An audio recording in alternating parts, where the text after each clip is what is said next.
Greetings and welcome to this edition of the Global Healing Network. And today I'm joined by a longtime colleague Dr. Elizama Montalvo, who right now is up in the mountains of Puerto Rico. I understand probably about 1,500 feet above sea level.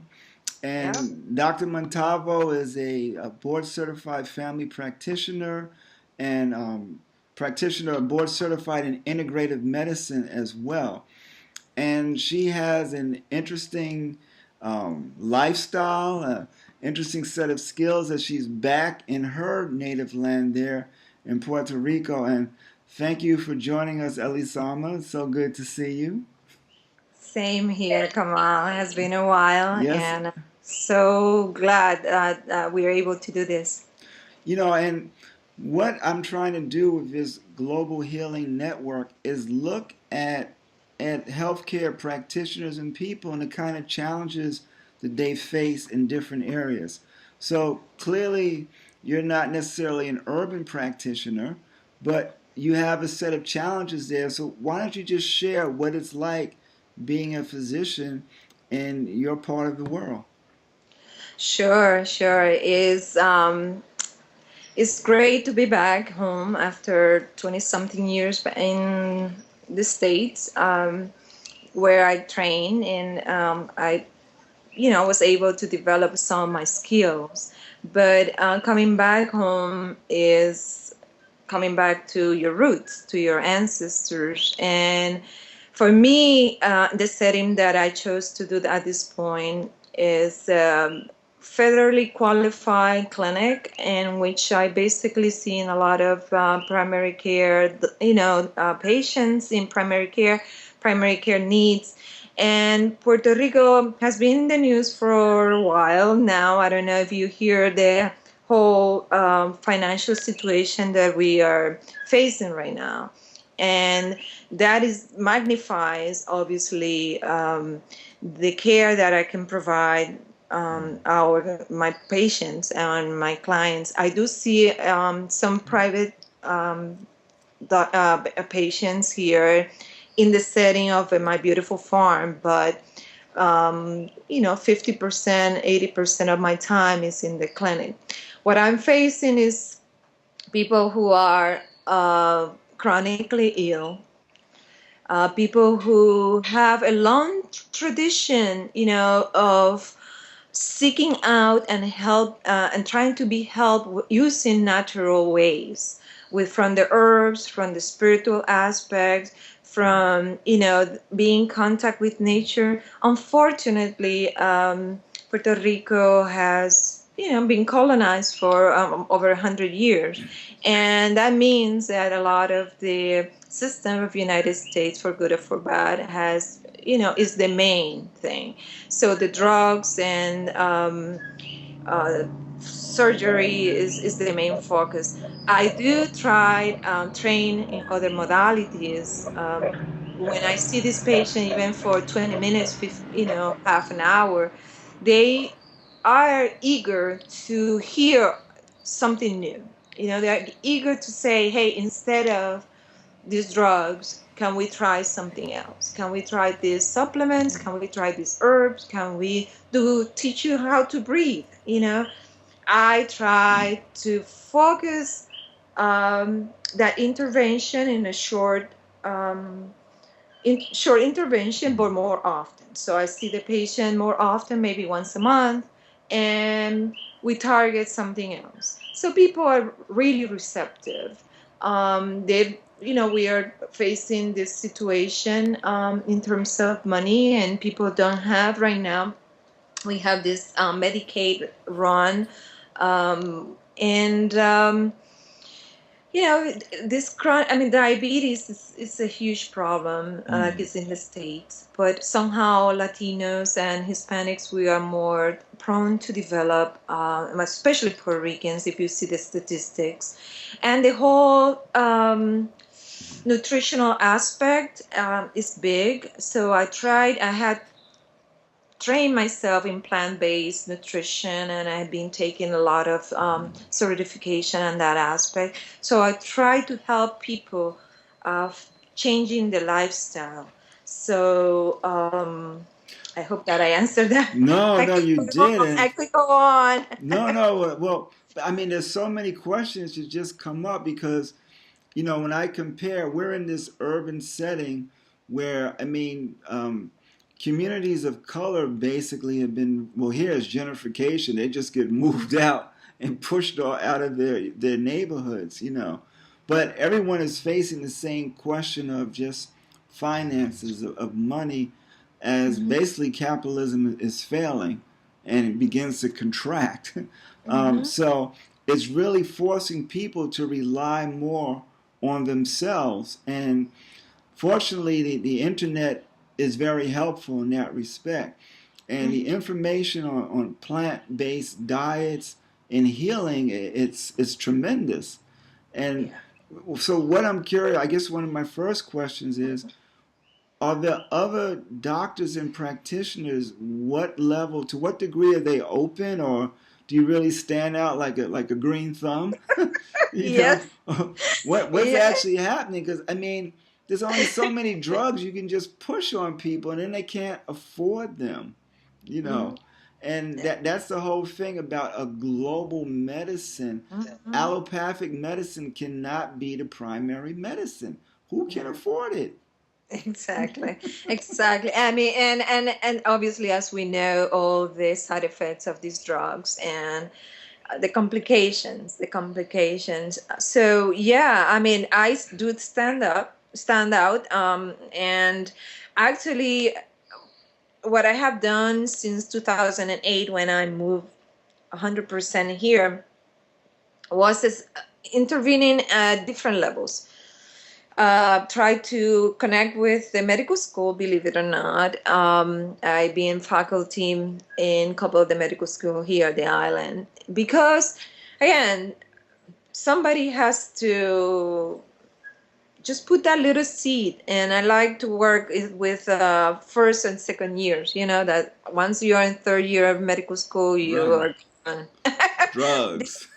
this hidden curriculum, yeah, what they call it. So I try to connect with that and try, and believe it or not, the mind, the medical student mind is still in development, is still right. curious, is still, so, we can start shaping a little bit. So that has been grateful. I have actually some residents who have shown a lot of interest in furthering themselves in their careers with at least with the integrative medicine model, which is not perfect at all, as we know, but this is what it is right now. It's better than when I started. Right. um, Right. so the consciousness has been raised a little bit. Puerto Rico, there is very interesting because of all the territories or whatever, here I had to get the certification in medical acupuncture because, as you know about this, my husband, he is a trained acupuncturist of 5 elements. But when we moved here, we needed to have a protection for him because it's only physicians can um, Mm. use acupuncture.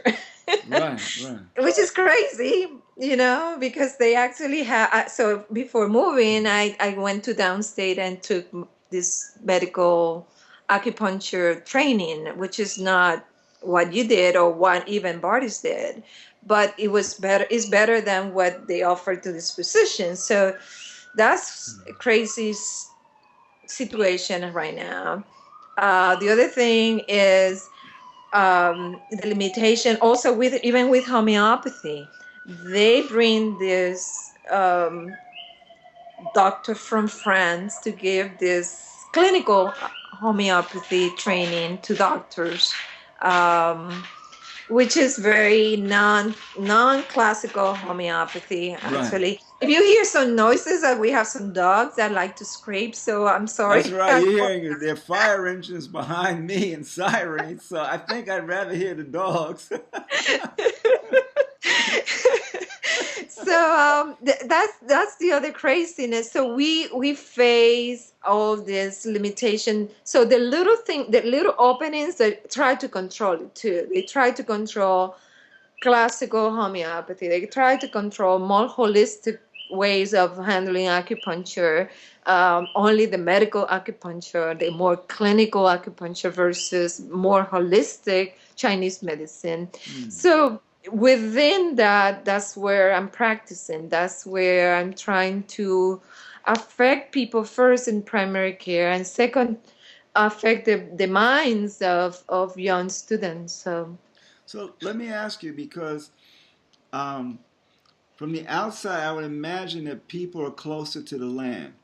They're closer to nature, which means that the spirit of that energy around you, it can't help but affect you and shape you, as opposed to being around a lot of concrete buildings and like the sirens you just heard and everything. So what are you getting from the people there? Because, you know, people have gifts. They have their own abilities. And what have you found? Or are there people that are trying to cultivate? Is there anything that's been passed down generationally that people are gravitating toward? We have lost a lot of the traditional healers, but there is an effort. And before we were talking a little bit about my new project, which is more of the herbs. The herbal tradition is still very prevalent here. We have some good friends who are herbalists, and we are learning from them.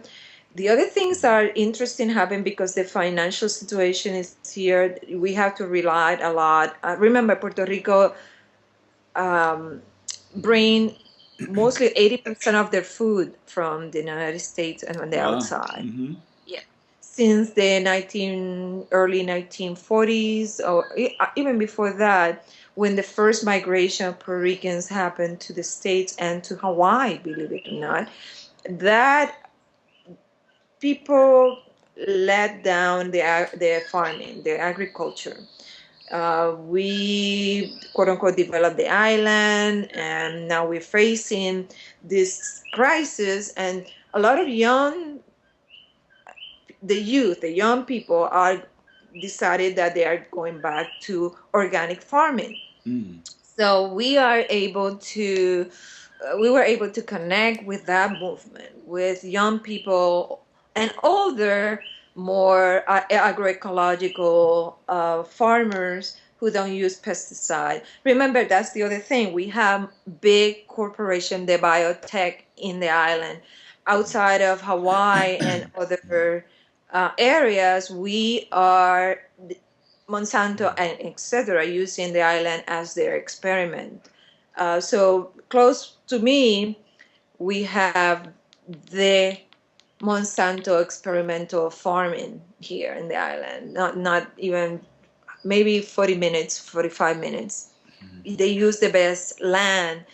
So I'm giving you that example to say that in one hand, this big oppression and the forces of capitalism, the forces of this biotechnology is very present in the island, but there is hope within younger people. They are very interesting that we have a small organic farmers market that we support. We go and help people in there. So it has become community. Um, we also in the Old San Juan, which is about an hour and a half from where I live, they also have farmers market.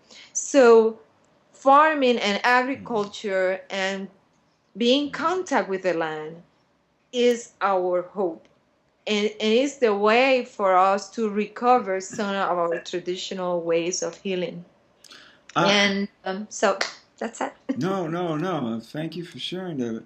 I'm just curious, if you were to project, um, just kind of project ahead over the next 10 to 20 years, as I guess we become a little grayer and I lose Career weight boy. and everything. But it's like, because I'm trying to think of the future for all of this.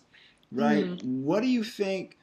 What would you need to try to help with the whole organic movement, the appreciation and cultivation, development of natural remedies and therapies? What would it take to make a difference? Because as you're speaking, it sounds like there's still a serious level of isolation and marginalization of Mm-hmm. people like yourself. You Mm-hmm. know, I mean, are there other doctors like yourself that are actually practicing? You know, and in other words, I'm trying to say what does the future hold, or what would be more of an ideal future that you could manifest? Definitely,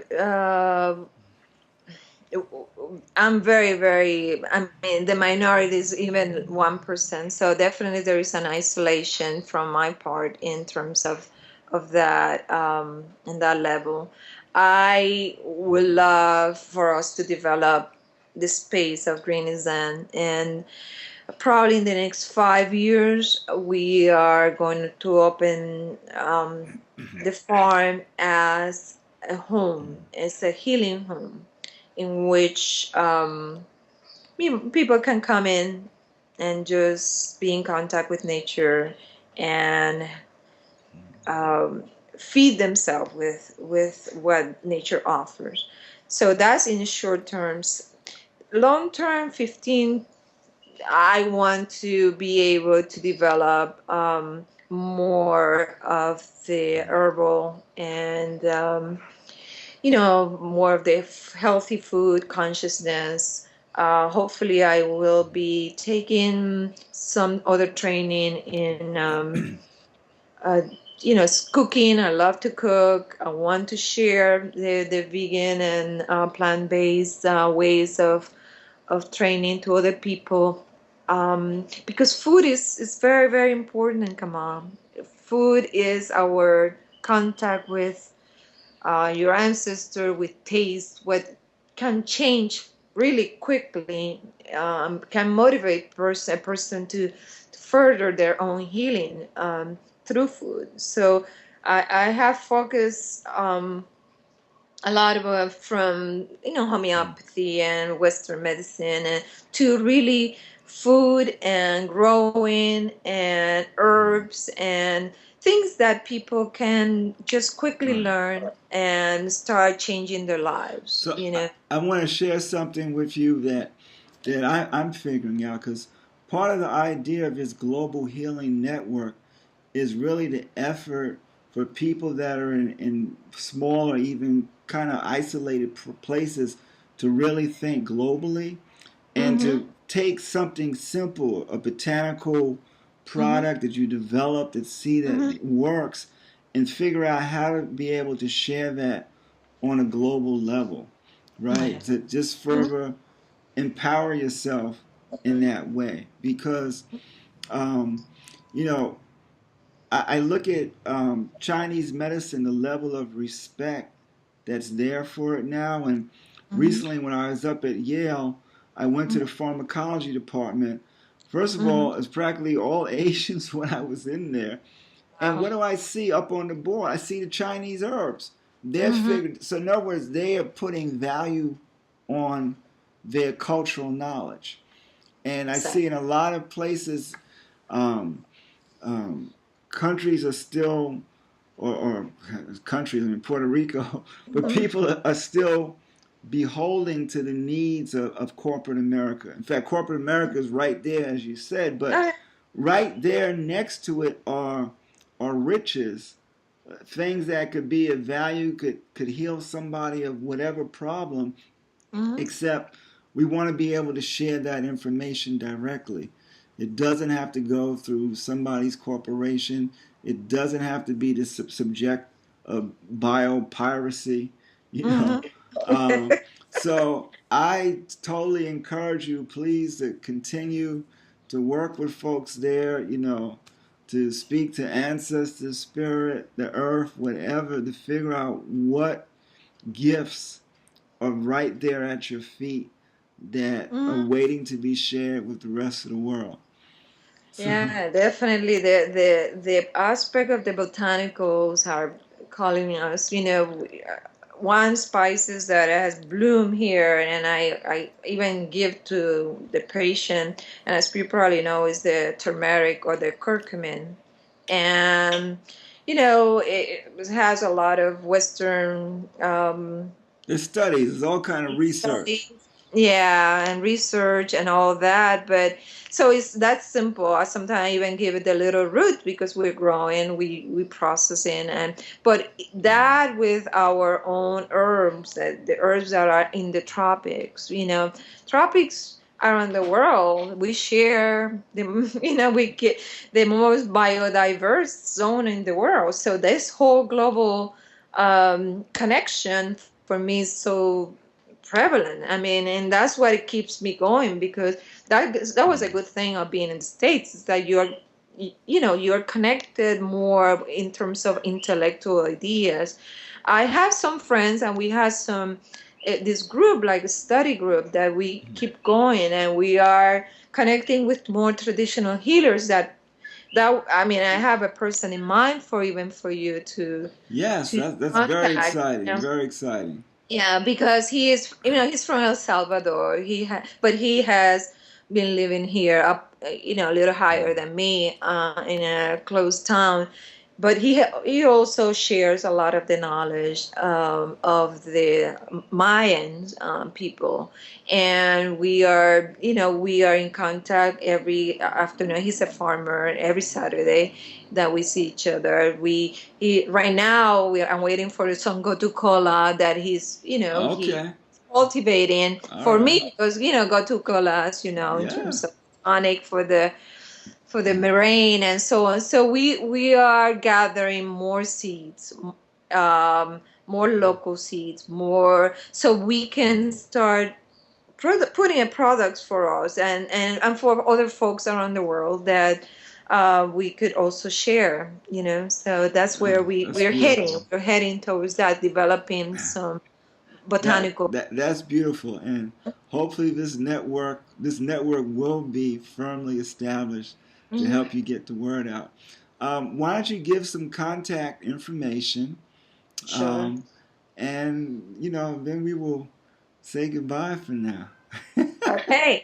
So they people can find me at 787-672-0041. 787 is the area coding, and it's direct call, so it's not international. People also can find me at greeneastern.wordpress.com. Say that again. Let me make sure, because there is I the hear blog. you. Oh, better off, Dr. Montalvo, Dr. Montalvo at mac.com. That's easy. So, Okay. All right, and we'll be posting a profile of you, okay. on the Global Healing Network, so people will see the video and also have some other information. Okay. Elizama, it's so good to see you.